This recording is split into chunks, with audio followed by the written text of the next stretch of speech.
Benedict, just in case I had a massive bout of terminal stage fright and forgot who I was. I wrote that earlier, so I'm going to put that over here. Yes, so what am I researching? Yes, I'm trying to write a 100,000-word thesis on what the human rights in the Human Rights Act mean. That's about the same length as Pride and Prejudice, but with less romantic misunderstanding and slightly more human rights. So yes, what about human rights? Well, the thing is about human rights is they're quite vague. They're not like a badger, which you can define as black and white and slightly hairy, although that could be your average Newcastle United supporter. Where are the Sunderland fans I expected to cheer? But no, I'm looking at human rights. So the human rights say things like, everybody has the right to freedom of speech. So that gives you a right to, I don't know, publish a newspaper. But Mr. Gough argues that it gives him a right to walk from Land's End to Johnlock Road stark naked, twice. And he's currently in prison in Scotland for that. No, seriously, he is. And yeah, and then so that's Article 10, and you've got Article 8, which gives you a right to private and family life, and which Max Mosley is currently trying to use to make sure that newspapers can't report that he's doing naughty things with naughty people. But yes, so what I'm really looking at is you've got this vagueness, and they can mean anything, so I'm trying to find some sort of philosophical basis from which to interpret them.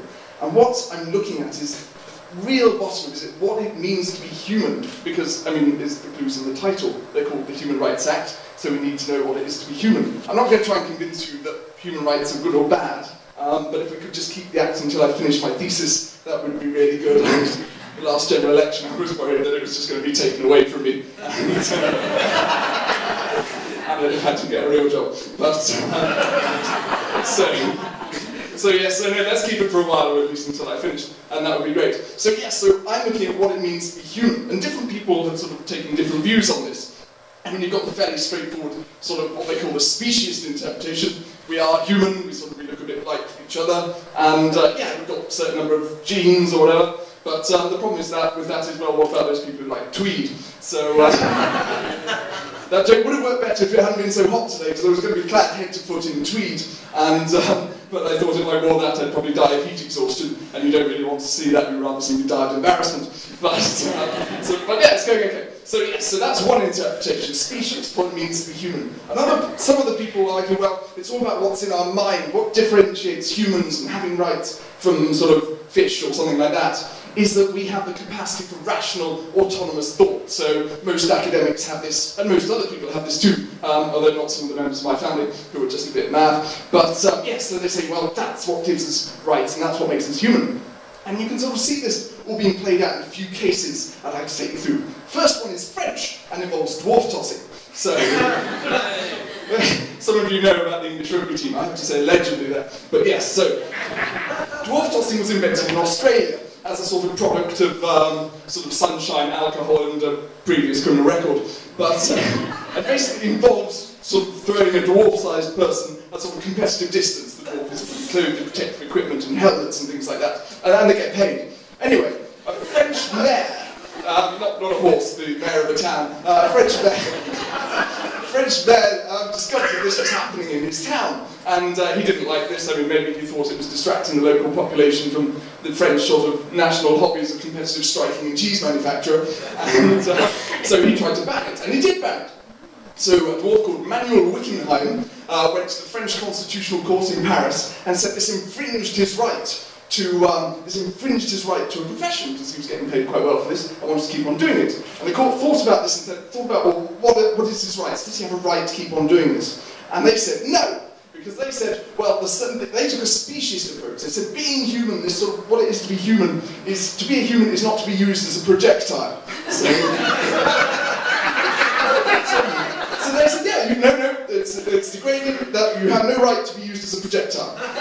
But if they'd taken the other approach, the rational autonomy approach, they would have thought, well, it's all really, they could have said, well, it's about what he wants to do. I mean, he's thought about it, he wants to do this is his profession. So they could have interpreted the right the other way and said, yeah, you've got a right to be used as a projectile. Okay, so that's one case. Another case where the courts have started sort of looking at this fundamental thing of what gives us all rights is from Israel, and it's the Israeli Supreme Court of Let the Animals Live versus Helmer Garda Spa Village, and that involves alligator wrestling. So I'm not quite sure of the sort of spa treatments of alligator wrestling. It's sort of like mud bath with extreme acupuncture or something like that. So yes, so anyway, so there was this alligator being wrestled, and some people argued, well, they shouldn't wrestle this alligator.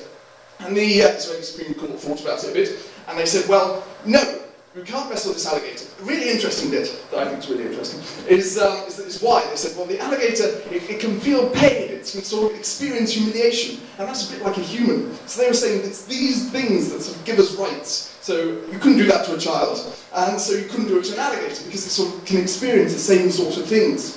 And there's currently a third case, which is just going through the courts, and which I'm very, very, very, very, very excited about. This is the academic talking. It's very, very exciting. But yes, and it's brought by somebody. Well, it's brought on behalf of somebody called Matthew Pan, and from Austria. And the really exciting thing about Matthew Pan is he's a chimpanzee, and you know he is. And I'll just give a picture and everything. I had to translate the Austrian. It's insane. And yeah, I might have misread the entire article of my thesis, and now got a huge hole in it that's shaped a bit like a chimpanzee, and it isn't a chimpanzee, but it is. So yeah, and they're arguing, well, Matthew Pan, I mean, he's got the mental capacity of a 2-year-old, remember that rational autonomy thing? And he's saying, and they're saying, well, he can do that, he's got better grooming than your average student, so yes, let's give him human rights as well. So you see, it all comes down to this deep, dark question of, what is it that makes us human? Because once we answer that question, it takes us on to sort of answering all the other questions about rights. So you might have a right to, I don't know, NHS treatment, because you need to be alive in order to be human,